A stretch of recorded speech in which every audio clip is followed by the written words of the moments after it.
Live in high definition from the area's most experienced news team, this is NBC 29 HD News at 6. Taxpayers shouldn't be funding abortion. Women's rights are human rights. Women's rights are human rights. Competing protests just blocks away from each other bring the fight over federal funding of Planned Parenthood to Central Virginia. But first, this is a symbol of the left trying to shut down the right. Look what they're trying to do. Protesters drown out a candidate for Virginia governor as he tries to defend a controversial Confederate monument in Charlottesville. Thanks for joining us. I'm Matt Talhelm. A campaign trip to Charlottesville didn't go quite as planned for Republican Corey Stewart. Stewart stopped in Lee Park, planning to speak out against City Council's decision to remove the statue of Robert E. Lee. But he ran into a large group of loud protesters instead. NBC 29's Sean Cuddy, has the details in our top story tonight. You take Lee, we'll take freedom. Some brought signs, others carried flags. Hopefully, I can help protect a little bit of history. A big group on two sides of a heated debate gathered in Charlottesville's Lee Park as Republican Corey Stewart brought his campaign for governor to Central Virginia.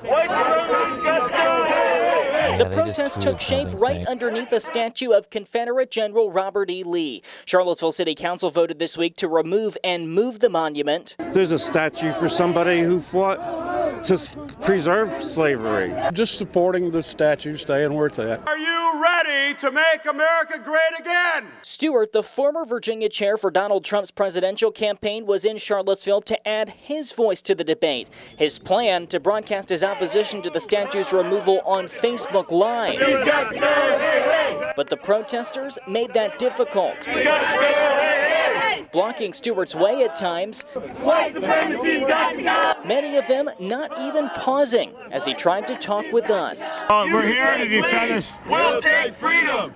People want to shut down the First Amendment, and this is a symbol of everything that is wrong with all these punks that are here who have never done anything for this country and who hate the country. Annie Hale says she's worried about leadership in Richmond turning into what she's seeing in Washington. This person who's here today to visit said he was Trump before Trump. And he thinks that this statue should say. Others in Lee Park were less impressed with the rally. Silly. White supremacy's got to go. Hey, hey. As for Stewart, he walked out of Lee Park with a long line behind him, leaving with this message. These are punks. These don't represent the people of Charlottesville. You take Lee. And all they can do is try to shut down free speech, and that's what they're trying to do today. And Stewart wasn't the only candidate for governor who weighed in on this statue this week. Denver Ringelman saying earlier this week he opposes the move. Tom Perriello telling us yesterday he supports it. In Charlottesville, Sean Cudahy, NBC 29 News. Charlottesville City Councilor Kristen Sakis is weighing in on Stewart coming to town to voice his thoughts on the statue's removal. I was a little disappointed. I wasn't there, so I can't speak to what happened at Lee Park. But this is a local issue, and it seemed kind of strange to have somebody running for governor specifically coming to Charlottesville to speak out about this issue. Council gave city staff 60 days to come up with a plan to move that statue and rename Lee Park. Dueling protests over federal funding for Planned Parenthood brought out hundreds of demonstrators in Albemarle County today. NBC 29's Taylor Gleason stopped by both protests. She is live in the newsroom now with that story. Good evening, Taylor. Matt, Albemarle County was one of more than 200 places across the entire country that had a protest held outside a Planned Parenthood location today. A counter-protest in support for funding the organization was held just minutes up the street. Taxpayers shouldn't be funding abortion. On the side of Hydraulic Road, Delia Laux organized a protest against the federal funding of Planned Parenthood. They do not have mammograms. They do not provide prenatal care. They do not provide pediatric care. So it is not a comprehensive health care for women. Taxpayer dollars going to Planned Parenthood is a heated debate right now nationwide. Planned Parenthood will say, we're not using that money for abortion, we're using it for other services. The fact is, money is fungible. Laux says a compromise is unlikely. Do I think all this can ever be rectified? Maybe never. A 3-minute drive down the road, there's a very different scene. Planned Parenthood supporters, including Kelsey Robinson, rallied outside 5th District Representative Tom Garrett's office. In a democracy, healthcare should be federally funded to a large degree, and it's wrong to think that women's health isn't health care. Robinson says she and many other pro-choice voters can't understand the reasoning coming from the other side. I think the issue comes from misunderstanding. A lot of the issue throughout the election has come from misunderstanding. She hopes both sides can soon find a peaceful resolution. If you're on an opposing side and you look at the other side, I think that you will find common ground. So I think that the trick is to just look at what these opposing sides that you're against say. I did reach out for comment. We have not gotten a response at this time. Both groups say they will continue to rally for their causes as long as the opposing group continues to fight. Taylor Gleason live in our Charlottesville newsroom tonight. Thank you, Taylor. 5th District Congressman Tom Garrett will hold 2 online town halls in the week ahead. They will take place using Facebook Live on Monday and Wednesday at 9 o'clock both nights. Garrett says he's, quote, looking forward to the chance to address concerns and questions from residents all over the district. President Trump is spending this weekend at what he calls the Southern White House, his resort in Florida. He's entertaining the Prime Minister of Japan as he ponders the next move in the legal battle over his travel ban. NBC's Chris Pallone has the latest. President Trump hitting the golf course Saturday while hosting Japan's Prime Minister Shinzo Abe. During the outing, the administration kept reporters at bay. The president instead posted a picture to social media. It appears to show him giving Abe a high five. First Lady Melania Trump entertained her Japanese counterpart. They visited a Japanese-style garden and had lunch. The diplomatic trip comes as the Trump administration considers its next move in the fight over new travel restrictions for refugees and people from 7 predominantly Muslim countries. We will continue to fight to take all necessary and legal action to keep terrorists, radical and dangerous extremists from ever entering our country.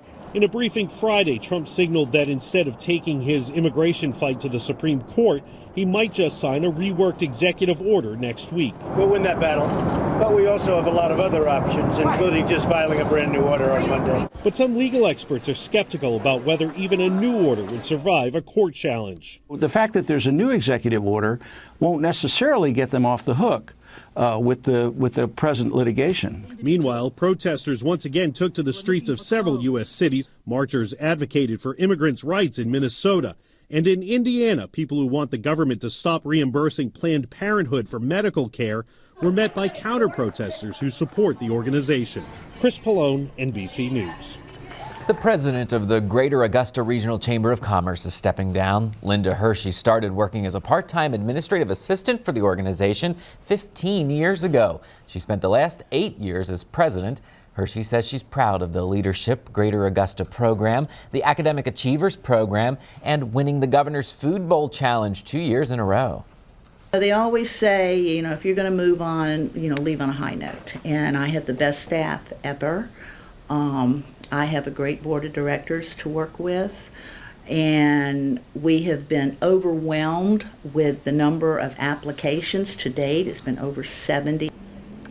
Hershey plans to leave sometime in June after the chamber finds her replacement. She intends to stay engaged in the community but have more what she calls fun time with golf and travel. A group of doctors in Charlottesville is making sure people's feet are protected from the elements. The podiatrists teamed up with the Salvation Army for their annual Shoes for the Homeless giveaway. NBC 29's Victoria Rezzolo stopped by the event this morning. She is here with that story. Victoria? Hi, Matt. Well, those groups collect footwear for people in need every year. They say shoes are something we often take for granted. All of those shoes are collected over the past few months and were handed out today inside the gym at the Salvation Army. Volunteers sorted out shoes and helped people find their right size. People could fill a black garbage bag with shoes free of charge. Whether people were walking away with something to wear or were there to volunteer, they say they're grateful for this experience. I like it because it's donating to the people that don't have lots of money so they can come here to get shoes. People didn't realize how many shoes we were going to have, and you could tell people's faces light up when they saw how many shoes that they were able to take and what they were able to come out with. It changed a lot of people's lives. There were more than 4,000 pairs of shoes to give away, everything from heels to sneakers. This event has given out more than 100,000 pairs of shoes in over 20 years. Live in the studio, Victoria Rezzolo, NBC 29 News at 6. Thank you, Victoria. Charlottesville businesses and artists came together at a pop-up market this afternoon to support women's health. The Galentine's Day Market is in its second year. The market features local artisans offering unique gifts to buy for the ones you love right before Valentine's Day. This year, the proceeds will go to the Women's Health Initiative, which provides mental health services in Charlottesville. Well, it's sort of a win-win because we're also supporting local lady vendors, craft makers, makers of all kinds. So it's like we're promoting the local culture of Charlottesville artists and craft makers and women.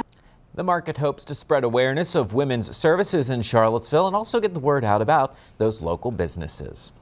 A private preserve in Central Virginia opens its fields to wounded warriors. We will show you how this day of hunting is helping military veterans. And temperatures certainly did make their climb today, climbing well into the 60s. The 24-hour temperature change quite impressive. We'll talk about Sunday and what's ahead for the rest of the week coming up.